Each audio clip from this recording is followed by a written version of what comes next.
Sala.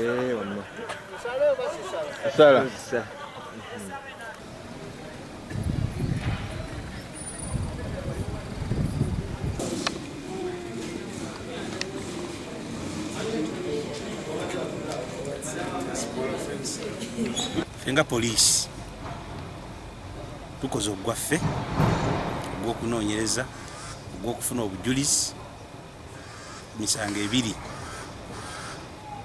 omuli okujjula ebitayidde, ogwokubiri okukusa musango gw'okukusa abaana aggravated trafficking in children. Gye emisango egiri ku Omuyimbi topuke naye nga amannya ge ye David Kakaire, oluusi yeeyita Ronald Bamukisa, oluusi yeeyita Muhammad Seguya, amannya agali mu lodge. Kati awo kooti enatandikira then wabaawo ekyetaagisa ku saidi yaffe still nga police tujja kikola.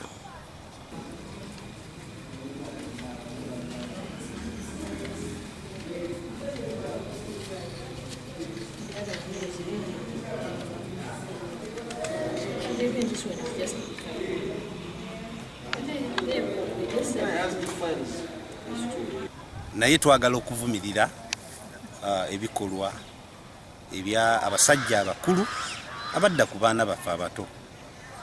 Oli musajja mukulu, oli semako, olina amaka, naye mu kifo ky'okuwabula omwana ate nodda mu misango gino gya kumutunuza ku kkubo erya sitaani. Ffenna tulina okuvumirirwa ebikolwa bino. Lwaki? Nti we kibeera ku muntu mu famire A, kati mwe abasigadde muba temutegeera buzito bw'ekintu kino.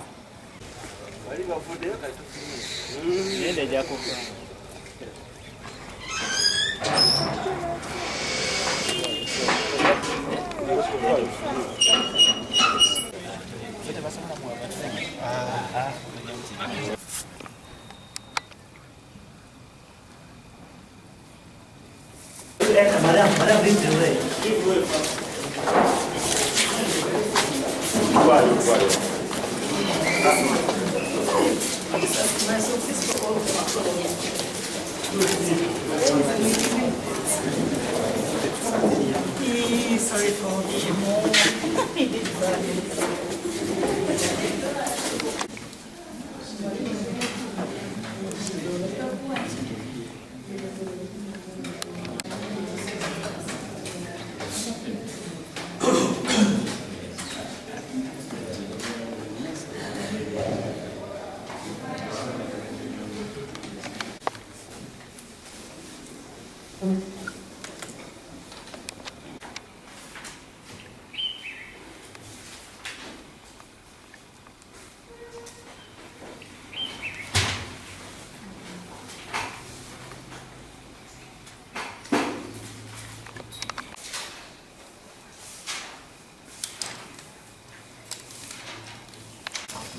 ngensi etusenga nange nfuna emigo gyabwerere ndeka